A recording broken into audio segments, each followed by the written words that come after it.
Hey, help support the show by joining the Patreon or becoming a YouTube member. Also hit that like button to subscribe if you want more Cavs-focused content. What's up, everybody, and welcome to Cavs Q&A, the show where I take your Cavs questions and answer them here in video format.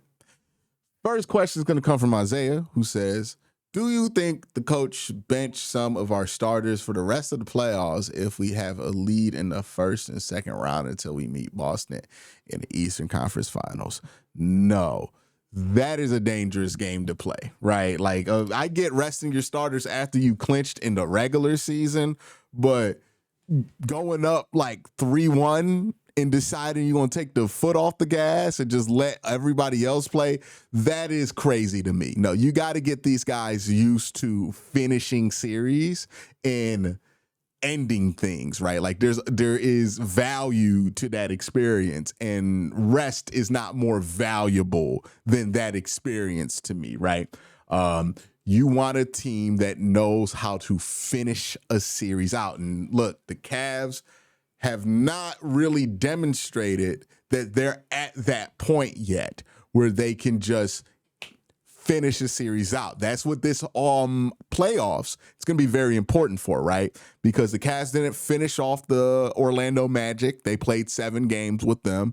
They certainly didn't finish off the New York Knicks, and they didn't finish off the Boston Celtics. So no. If the Cavs go up in the first or second round, I want them to worry about finishing that series and not letting that series last any longer than it needs to last and letting things linger. It's very, very dangerous in the playoffs. If that's what you were getting to, maybe I might have misunderstood what you were saying. But no, we can't just play the rest game until you play Boston. You need to know how to finish out a series or two before you even think about eliminating Boston. So that's valuable to me. I think they need to worry about that. And look, if you take care of business and you beat out the teams you play in the first and second round in 4 or 5 games, and you don't let these series extend longer than they have to, then you're going to get plenty of rest. That's the benefit of the playoffs. There's plenty of time to rest in the playoffs if you win, right? There's plenty of rest to be had. So take care of business, finish these series, win, and you won't have to worry about any of that. The next question comes from Panzerfaust. Don't know what that means. Should the Cavs beat Boston and make it to the NBA Finals, who would be the ideal team to make it out the West? Also, what team would you not want to come out the West, keep their outstanding Cavs and Browns coverage? This is going to sound crazy because you never say you want this team. But I look at how the Cavs played against the Warriors in the regular season and think that that's something that they can handle.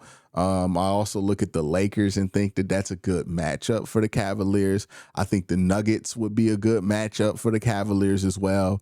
The Thunder would provide a lot of difficulty, but I think the Cavs could beat them in a 7-game series.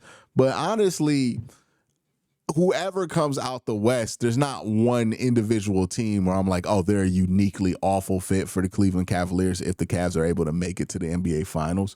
So I'm kind of indifferent on who comes out the West, to be honest with you. I don't see one team as more easy to beat than the other. I think they will all be sufficient challenges to get to an NBA Finals.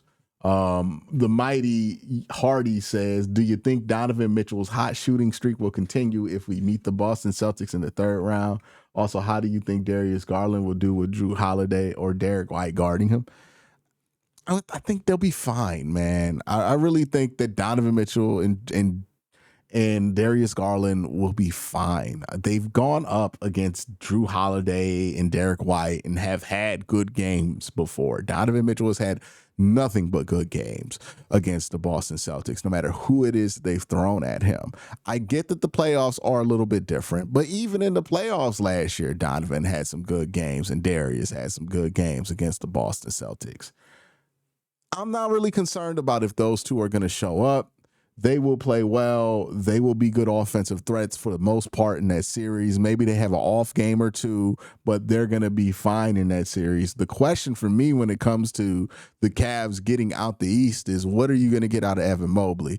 What are you going to get out of some of the other pieces around the Cavaliers? And is that going to be enough for the Cavs to win as much as you need to, or to be as consistent offensively as they need to be able to win an NBA Finals? That's more or less the concern for me. Big Birds says, hey, Q, have a fun question. If every player on the Cavs were to have a 1v1 with each other in a tournament-style scenario, who do you have winning it all? My bet is Mobley, but I'm curious what you think. I think Ty Jerome would be deadly in a one-on-one competition because he's big, right? He's like 6'5". He can post up some smaller guys, and he can hold his own if he goes up against an Evan Mobley. And he's really good at getting like little steals, right? And in a one-on-one, I think you can strip Evan Mobley in a one-on-one situation. Darius, it's going to be hard for Darius to win a 1v1 competition, especially if there's bigs, just because he's the smallest guy. But there's something about Darius's like handle that I wouldn't count out in a 1v1. Donovan Mitchell, I don't know if his game is really 1v1 oriented, right? Because he's not like a super great handle guy. He's really just athletic, and a lot of his damage comes off of like pick and roll and denying the roller and all that shit. Like, I don't know if Donovan would be great in a 1v1 tournament. Evan could be great in a 1v1 tournament. Is his handle where it needs to be to get to that point yet? I don't know. I would say Ty Jerome would win it. I think Ty, because Ty has the size that you need to win 1v1. If you have not watched a ton of 1v1 before, it's super physical, right? So, yeah, I think Ty got the size you would need to win a 1v1. He's got the deep enough bag, the good enough handle that he could get past bigs and also be bigger than some of the smaller guys on the team. If he gets past like Donovan, then I think Ty could probably win the 1v1 competition. Who else would I not sleep on a 1v1 competition? DeAndre Hunter. I wouldn't sleep on DeAndre in a 1v1 because he got like a little bit of a bag, and it's not like a crazy bag, right? But it's just 3 spots all up and down the floor. And if he gets hot shooting and he's big, so I would go one of the Virginia guys. Ty Jerome or DeAndre Hunter will win that competition. I'm so interested. Y'all let me know who you think will win that competition and why in the comment section down below, because I'm just interested to hear why y'all would think it. But I think it would be one of the Virginia Cavaliers that would do it, because they have the best combo of offensive firepower, shooting, size, and then defensive ability to be able to hold their own. So yeah, DeAndre or Ty, I got winning that competition, especially because Ty can get incredibly hot, and sometimes that's what it takes to win a one-on-one. It's just not giving the ball back, right? Razor says the Cavs defense and offense has been inconsistent in the third quarter at times and during the fourth quarter games. In your opinion, how did the Cavs fix this issues with lineup?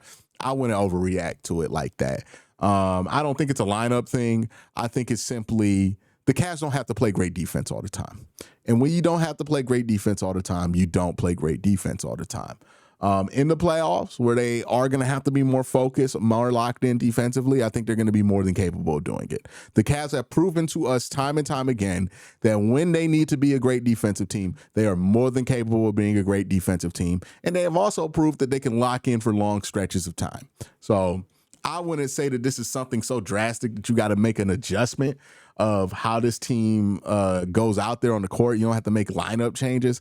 I think you're fine just letting them mentally lock in, right? Because now it's the playoffs. So I wouldn't read too much into that.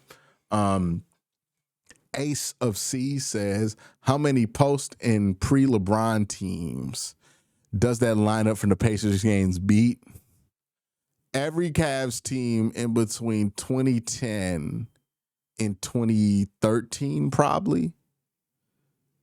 Yeah, like all of those teams that line up beats, and then anything before JB Bickerstaff that line beats, and then maybe the first 2 years of JB, like before anything before Evan Mobley that lineup beats, and anything from 2010 before that lineup beats, and then if we go all the way back to before LeBron, I'm not too knowledgeable about this, a little bit before my time.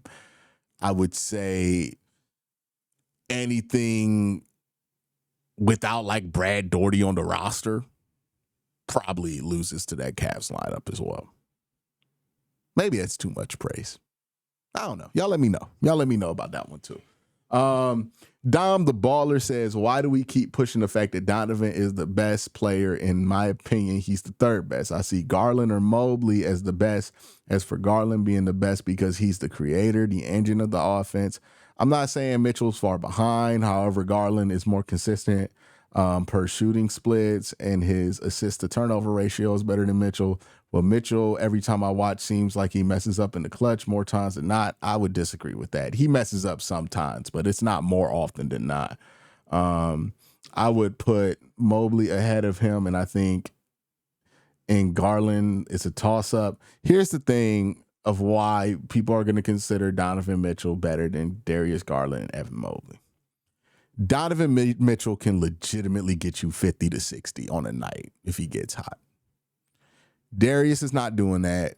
And Evan Mobley's not doing that yet. Right. And the dude who can get you 60 is usually the dude who's the best player on the team. Like, is his game as consistent or as skilled as Darius Garland's? No.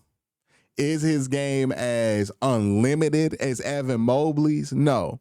But Donovan is more consistent as a scorer, right? Being able to just put volume up than Darius Garland is.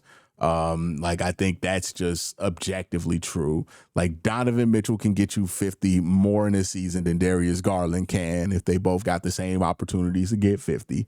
And that's why Donovan's seen as the best player on this team. He's also the oldest star player on this team. I think Evan's on his way to taking that crown from him. I don't think Darius is on his way to taking that crown from him, but I think I think Donovan is clearly the best player on this team because he's the one guy on this team that's capable of taking over a game more on command than like a Darius Garland can. Darius has taken over some games, but Donovan can take over a game more consistently than either of those two yet. When Evan gets there, though, then he'll be the best player on the team.